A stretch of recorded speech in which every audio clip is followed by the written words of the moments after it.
উপস্থিত রয়েছেন প্রেস ক্লাবের সাধারণ সম্পাদক সহ এই প্রেস ক্লাবের সকল সাংবাদিকবৃন্দ। আর আমাদের মাঝে আজকে যিনি অত্যন্ত গুরুত্বপূর্ণ এবং যাকে ঘিরে আজকের অনুষ্ঠান, আমাদের সর্বজন শ্রদ্ধেয় নেতা, বাংলাদেশ জাতীয়তাবাদী দলের ভাইস চেয়ারম্যান, বাংলাদেশ সরকারের মাননীয় মন্ত্রী বাবু হৃদয় রায় চৌধুরী।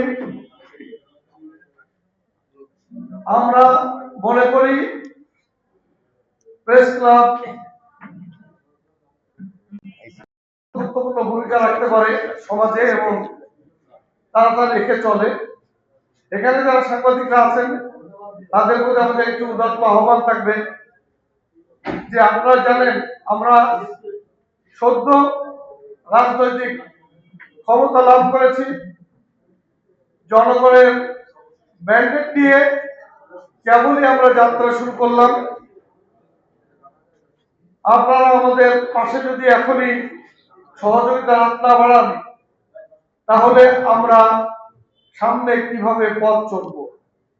আপনারা যে কোনো খবর পেলে সেখানে আমাদের কি অবস্থা আছে না আছে সেগুলো একটু যাচাই বাছাই করবেন, এইটা আপনাদের কাছে বিনীত অনুরোধ থাকলো। আর আপনারা আমাদের কাছে যে এখানে এনে সম্বর্ধনা দিলেন এই জন্য আপনাদের কাছে কৃতজ্ঞ।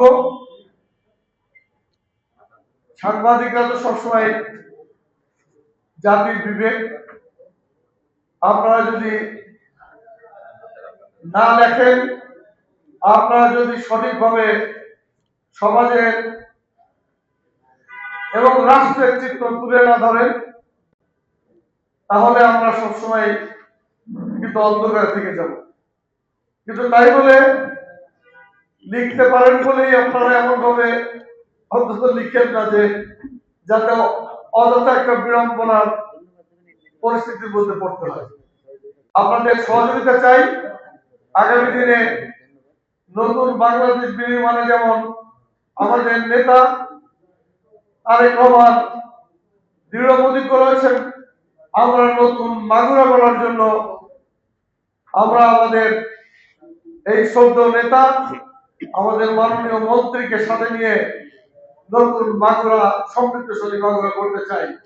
এই জন্য আপনাদের সকলের সহযোগিতা কামনা করে আপনাদের সুখ সমৃদ্ধি, আগামী দিনে আপনাদের ভালো থাকার জন্য রব্বুল আলামিনের কাছে দোয়া করে আমার বক্তব্য শেষ করছি।